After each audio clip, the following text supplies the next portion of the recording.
So is that what we're going to see in market? We're going to see a bunch of failed agile pilot or failed AI pilots, and people are going to come to us and say, this didn't work. We didn't get the value out of it.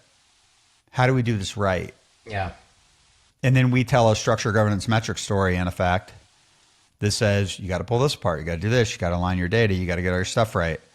And we have the tools and techniques to be able to do that. It's a little bit like in the agile transformation world where we could say, okay, we can come in and teach you Scrum, and we're going to learn all your impediments, and we're going to start fixing the impediments as we go.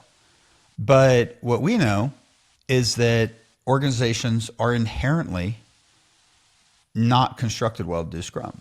Yeah. So do we do the AI pilot like we do a Scrum pilot? Wait for it to fail, let it show us what the problems are? Or do we walk in and we know exactly what the problems are going to be? And I think that we understand going in to some degree how the system needs to be improved and what's going to be required to do it. Right? We know this pilot's not going to be valid if you just throw tools at it. Yeah. And our pilot is going to be differentiated because we're going to start with a real business problem, a real organization, a real set of domains and bounded context, a real set of data. We're going to do the work to get that slice of the organization AI ready. Yeah.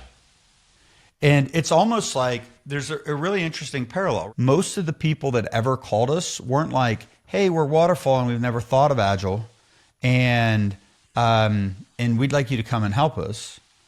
Most of the people had been dorking around with agile for a long time and realized that they couldn't press the easy button to do it. And after they had already tried to press the easy button and wasted hundreds of thousands, if not millions of dollars and years doing it, they said there has to be a better way.